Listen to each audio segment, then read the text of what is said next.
হাতি যেমন নিজের শরীরটাকে দেখতে পায় না বলে নিজের ক্ষমতাকে বুঝতে পারে না, অভিনেতা তুলসী চক্রবর্তী ঠিক তেমনই নিজের অসম্ভব অভিনয় ক্ষমতাকে নিজে কিছুতেই বুঝতে চাইতেন না। তাকে বোঝানোর চেষ্টা করলেও তিনি বলতেন, আমার যা বিচার বুদ্ধি তাতে অন্য কিছু করে অন্ন জুটবে না, তাই পেটের দায়ে থিয়েটার বায়োস্কোপে পেছন না চাই। একে আবার অভিনয় বলে নাকি? এটা হলো তুলসী চক্রবর্তীর বিনয়, যা একজন বড় জাত অভিনেতার লক্ষণ। আর সেজন্যই তিনি বলতেন, আমি হলাম গিয়ে হেঁসেল বাড়ির হলুদের মতন, ঝালে ঝোলে অম্বলেতে সবেতেই আছি, অথচ হলুদের নিজেরই কোনো স্বাদ নেই। তাই এগুলোকে আমি অভিনয়ই বলি না। প্রিয় বন্ধু, আমি তোমার সুতপন, আর আমার পডকাস্টে তুমি শুনছো কথায় কথায়। আজ শুধুমাত্র তোমাকেই শোনাবো তুলসী চক্রবর্তীকে দুমুঠো ভাতের জন্য ভিক্ষে করতে হয়েছিল কেন। 1899 সালের 3রা মার্চ কৃষ্ণনগরের গোয়ারি গ্রামে জন্ম হল নিস্তারিণী দেবী এবং আশুতোষ চক্রবর্তীর একমাত্র সন্তান তুলসী চক্রবর্তীর। বাবা রেলে চাকরি করতেন। চাকরির জন্য ঘুরতে হতো বলেই ছোট্ট তুলসীকে জোড়াসাঁকোয় নিজের দাদা প্রসাদ চক্রবর্তীর কাছে রেখে দিতেন বেশিরভাগ সময়। কিন্তু ভালো করে জ্ঞান হবার আগে মারা গেলেন বাবা। যে সামান্য লেখাপড়াটুকু শিখেছিলেন সেটাও বন্ধ করে দিতে হলো। শুরু হলো পাল ছেঁড়া নৌকার নোঙ্গরহীন জীবন। স্টার থিয়েটারে অর্কেস্ট্রা গ্রুপে চাকরি করতেন তার জ্যাঠামশাই প্রসাদবাবু। স্টারে বাজনা বাজানোর সময় জ্যাঠামশাইয়ের জন্য বাড়ি থেকে খাবার নিয়ে আসতেন বালক তুলসী। সেই থেকেই শুরু হলো উইংসের পাশে দাঁড়িয়ে দাঁড়িয়ে অভিনয় দেখা। বুকের ভেতরে জেগে উঠল অভিনেতা হবার স্বপ্ন। শুরু হয়ে গেল মনের খিদে মেটানোর জন্য নাচ, গান, তবলা, পাখোয়াজ বাজানো, আর শরীরের খিদে মেটানোর জন্য প্যারালাল বার, হরাইজন্টাল বার সহ বিভিন্ন খেলায় পারদর্শী হয়ে উঠলেন তিনি। অভিভাবক জ্যাঠামশাইয়ের আশ্রয়ে এসে পড়লেও তিনি কিন্তু অত্যন্ত ব্যস্ত মানুষ হওয়ায় তুলসী চক্রবর্তীর অবস্থাটা হয়ে দাঁড়ালো বাপে খেদানো মায়ে তাড়ানো ছেলের মতো। সেই সময় লোকে অ্যামেচার ক্লাবগুলোকে ঠাট্টা করে বলতো ক্লাব। গান বাজনা, যাত্রা, থিয়েটার করাটাকে মানুষ ভালো চোখে দেখতো না বলেই ব্যঙ্গ করে বলতো ক্লাব। এই ক্লাবই তার মাথার মধ্যে গান আর অভিনয়ের পোকাটাকে ঢুকিয়ে দিল। খুব বেশি অভিনয় করবার সুযোগ ছিল না তার, আর সেই জন্যই গান গাইতেন প্রচুর। কীর্তন, ঢপ, শ্যামাসঙ্গীত, কবিগান, মাঝে মাঝে তরজার আসরেও নামতে হতো মূল গায়নের দোয়ারকি হয়ে। ধীরে ধীরে বদলে যেতে লাগলো নিজের জীবনের ধারা। 1920 সালে স্টার থিয়েটারের কর্ণধার অপরেশ মুখোপাধ্যায়ের কাছে যুবক তুলসীকে নিয়ে গেলেন জ্যাঠামশাই। তারই অনুরোধে অপরেশবাবুর পায়ের কাছে বসে অভিনয় শেখবার সুযোগ পেলেন তুলসী চক্রবর্তী। নাটকে প্রথম মুখ দেখাবার সুযোগ পেলেন দুর্গেশ নন্দিনী নাটকে। ইতিমধ্যেই 24-25 বছর বয়সের মধ্যেই দোকান ঝাড় দেওয়া, থালা বাসন মাজা থেকে শুরু করে মদের চাট বিক্রির মতো ডজনখানেক চাকরি তার করা হয়ে গেল। এতগুলো চাকরি করেও পেটের খিদে পেটেই রয়ে গেলেও স্বপ্ন দেখাটা কিন্তু কিছুতেই ভুলে গেলেন না। এক চুলও সরে দাঁড়ালেন না জীবন সংগ্রামের পথ থেকে। ছোট থেকেই তুলসী চক্রবর্তীর মধ্যে জ্ঞান বুদ্ধি ছিল অত্যন্ত প্রবল, আর সেই জন্যই ওই বয়সেই মনে হয়েছিল বসে বসে জ্যাঠামশাইয়ের অন্ন ধ্বংস করবেন না। তাই নিজের পায়ে দাঁড়াবার জন্যই প্রথম চাকরি নিলেন মদের চাটের দোকানে মাতালবাবুদের এঁটো প্লেট ধোয়ার। ব্রাহ্মণের ছেলে হয়ে ভাইপো মদের চাটের দোকানে মাতালদের এঁটো প্লেট ধোয়ার কাজ করছে, খবরটা পাওয়া মাত্রই জ্যাঠামশাই তাকে চুলের মুঠি ধরে হিড় হিড় করে টেনে বের করে নিয়ে এসে কষে এক ঝাল গাঁটটা দিলেন মাথায়। ইতিমধ্যেই জ্যাঠামশাইয়ের ক্লাব বন্ধ হয়ে গেছে। তিনি চাকরি নিয়েছেন স্টার থিয়েটারে হারমোনিয়াম বাজানোর। তবে জ্যাঠামশাইয়ের হাতে রামগাঁটটা খেয়েই চৈতন্য হলো তার। ভাবলেন, ব্রাহ্মণের ছেলে যদিও মুখ দিয়ে তখনও এক বর্ণ সংস্কৃত বেরোয় না, পুজো আচ্ছার কোনো বালাই নেই, কিছু বোঝেনি না, একমাত্র ভরসা বামন হয়ে পৈতে মাজার ওপর। শুরু হলো নতুন অভ্যাস। প্রত্যেক দিন নিজের পৈতেটাকে একেবারে ঘষে ঘষে মেজে সাদা করে রাখলেন, আর এটাই তার তখন পর্যন্ত ব্রাহ্মণত্বের একমাত্র পরিচয়। এই পৈতে মাজাটাকেই পর্দায় পরিণত করে নিলেন স্টাইলে। বিখ্যাত হিরোদের ম্যানারিজম বা স্টাইলের মতোই তার এই ন্যাচারাল বিহেভটাই হয়ে উঠল তার অভিনয়ের স্টাইলাইজেশন। এদিকে গাঁটটা খেয়েই সবকিছু ছেড়ে ছুড়ে দিয়ে কাউকে না জানিয়ে ভোরবেলা পালালেন বাড়ি থেকে। মতিরায় সার্কাস পার্টির একদল লোক আর পশুদের সঙ্গেই উঠে পড়লেন জাহাজে, সোজা বার্মা। মিশে গেলেন সার্কাসের দলে। 6 মাস পরে দেখলেন তার গা থেকে জন্তু জানোয়ারের গন্ধ বেরোচ্ছে। মানুষ পরিচয়টাই যেন মুছে গেছে। যথারীতি আবার পালিয়ে এলেন তিনি মানুষ হবার পরিচয়ে বাঁচবার জন্য। সার্কাস থেকে ফিরেই জ্যাঠামশাই তাকে চিতপুরের একটা ছাপাখানায় ভর্তি করে দিলেন ছাপাখানার কাজ শেখবার জন্য। গোটা গায়ে লাগতে শুরু করলো ছাপাখানার কালি, আর এই ছাপাখানাতেই ছাপা হতো থিয়েটারের পোস্টার, হ্যান্ডবিল ইত্যাদি। নিজেই বলেছেন এসব দেখেই কুঁজোর চিট হবার স্বপ্ন, মানে স্বপ্ন দেখতে শুরু করলেন থিয়েটারে অভিনয় করবার। জ্যাঠামশাইয়ের কাছে বায়না ধরলেন থিয়েটারে ঢুকিয়ে দেওয়ার জন্য।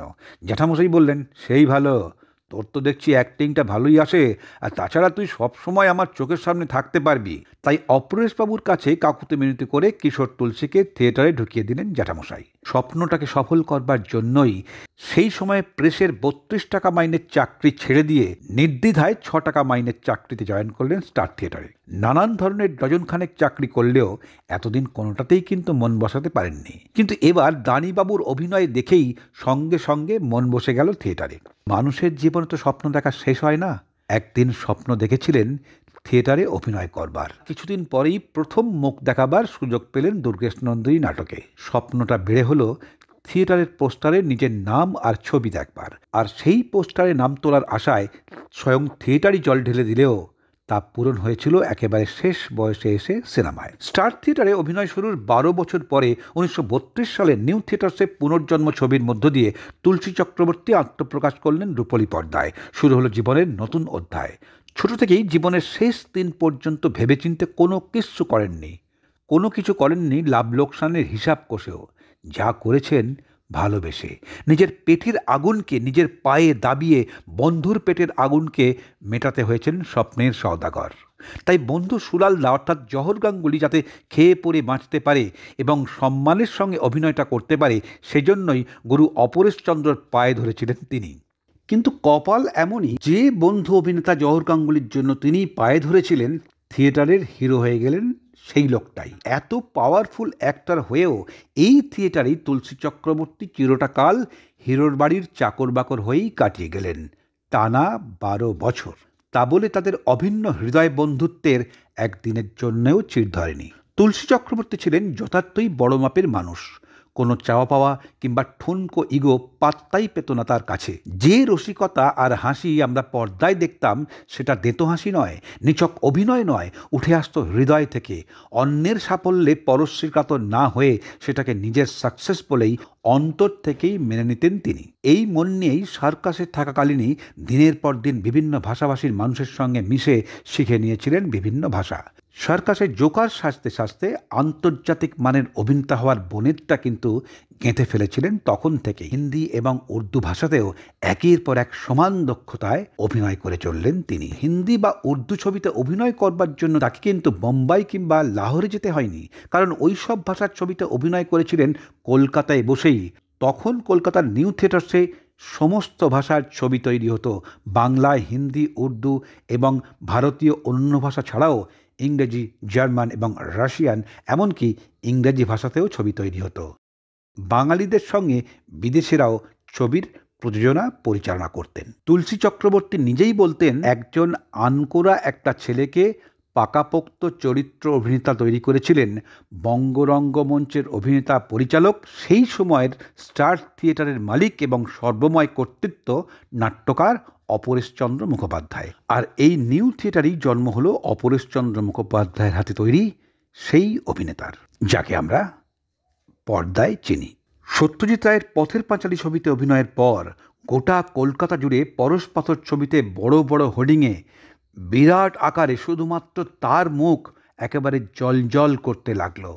পোস্টারে নিজের মুখের ছবি দেখে তার মধ্যে একটা আতঙ্ক ঢুকে গিয়েছিল। সর্বদা একটা ঘরের মধ্যে থাকতেন, যদিও তখনও আগের মতোই রঙ্গরসিকতা করে আপনজনদের সঙ্গে কথা বলতেন, কিন্তু তার মধ্যেও একটা ছন্দপতন লক্ষ্য করা গেল। প্রাণ খোলা এই মানুষটার মধ্যে যেন প্রাণ পাখিটা উড়ে গেল। পরশ পাথর রিলিজ হতেই আজন্ম লালিত স্বপ্ন পূরণের খুশিতে উদ্ভ্রান্তের মতো হয়ে গেলেন তিনি। কারণ এর আগেও এক আধবার হোর্ডিংয়ে তার মুখ কোনো রকমে দেখানো হয়েছিল, কিন্তু সেটা দূরবীন দিয়ে খুঁজে দেখতে হতো। আর সেই মানুষটাই পরশ পাথরের গোটা হোর্ডিং জুড়ে নিজের মুখ দেখে নিজেই বললেন, ওরে এবার আমি নিঘাত পাগল হয়ে যাব রে। এভাবেই সত্যজিৎ রায় পরশ পাথর ছুঁয়ে তুলসী চক্রবর্তীকে দিলেন নবজন্ম। 12 বছর ধরে থিয়েটার করে যে সম্মান তাকে দেওয়ার কথা কেউ ভুলেও ভাবেননি, সত্যজিৎ রায়ের মাত্র 2টো ছবিতে অভিনয় করেই সম্মান পেল এত বছর মনের ভেতরে সযত্নে লালন করা সেই স্বপ্ন। চার্লি চ্যাপলিন যেমন ছেঁড়া জুতো, লাঠি, টুপি, ছেঁড়া কোট আর তার সঙ্গে বেমানান প্যান্ট সহযোগে নিজের ন্যাচারাল অ্যাক্টিং দিয়ে তৈরি করে নিয়েছিলেন নিজের স্টাইল, তুলসী চক্রবর্তী তেমনি শুধুমাত্র খালি গা কিংবা ফতুয়া বড়জোর একটা অতি সাধারণ ধুতি দিয়ে কোনো পরিচালক নয়, নিজের ন্যাচারাল বিহেভ দিয়েই পৈতে ঘষে ঘষেই তৈরি করে নিলেন আন্তর্জাতিক মাপের হিরোর তথা মহান অভিনেতার আন্তর্জাতিক স্টাইলাইজেশন। ৭৪ ছবিতে এই স্টাইলটা আমরা অদ্ভুতভাবে দেখতে পেলাম কলকাতা থেকে দেশে ফিরে গায়ের জামাটি খুলে দুহাতে গলার পৈতে মার্জনা করছেন। অসম্ভব ন্যাচারাল অ্যাক্টিং তৈরি করেছিল এই স্টাইলাইজেশন। তুলসী চক্রবর্তী নিজেই বলেছিলেন তিনি ন্যাচারাল অ্যাক্টিং বলতে কিচ্ছু বোঝেন না। পরিচালক নির্মলবাবু তাকে বলেছিলেন বাড়িতে যা করেন ঠিক তেমনটি করবেন, আর এই প্রপারলি বিহেভ করাটাই হলো অভিনয়ের একটা বিরাট অঙ্গ, এবং সেটাই তিনি মনে প্রাণে মেনে নিয়ে নিজেই সেইটাই করেছিলেন। ঠিক যেরকম করে বাড়িতে যা যা করেন সেরকম করেই পর্দায় করে এসেছেন। তাই শুধু ৭৪ কেন, তুলসী চক্রবর্তী অভিনীত প্রায় সব ছবিতেই এই প্রপারলি ন্যাচারাল বিহেভ করার ব্যাপারটা আছে। অঞ্জনগড় ছবিতে ট্রাক ড্রাইভারের পাশে বসে যাচ্ছেন, গাড়ির গতির সঙ্গে তার মধ্যে একটা তন্দ্রা এসে গেল, পরিচালক বিমল রায় তাকে কিচ্ছু বলে দেননি, আর ওটা করেছিলেন সম্পূর্ণ নিজের থেকে। এই স্টাইলাইজেশনই তাকে টলিউডে বসে আন্তর্জাতিক মানের অভিনেতা হিসেবে তুলে ধরেছিল। এই লোহালক্করের হাওড়ার মানুষের অযোগ্য বসবাসের বাড়িতে বসেই সারা পৃথিবীর মানুষকে বিন্দুতে সিন্ধু দর্শন করিয়েছিলেন তিনি। সেই জন্যই সত্যজিৎ রায় বলেছিলেন তুলসী চক্রবর্তী হলেন ভারতের মরিস শিভলিয়ার। আমাদের দুর্ভাগ্য মহান শিল্পীর কদর আমরা সঠিকভাবে করতে পারিনি। আমেরিকায় জন্মালে অন্তত একটা অস্কার তিনি অবশ্যই পেতেন, অথচ এইরকম একটা ভিখারি মার্কা পরিবেশে একজন স্টার বাস করেন ভাবাই যায় না। যদিও তিনি নিজে সবসময় বলতেন অভিনয়টা তিনি কিছুই বোঝেন না, এই নাটকের পাতায় যা লেখা থাকে স্টেজে দাঁড়িয়ে সেগুলোই গড়গড় করে বলে যান, প্রম্পটিং এর ধারও ধরেন না। মাঝে মধ্যে তিনি যে দু একটা ডায়লগ মানে ওভার ডায়লগ বা এক্সট্রা ডায়লগ বলে দেন না তা নয়, কয়েকটা বা কখনো কখনো এক্সটেম্পো দিয়ে যখন তাকে বিপদে ফেলে দেওয়া হয় তখন, আর তখনই আত্মরক্ষার জন্য দু একটা বাড়তি কথা বলতেই হয়।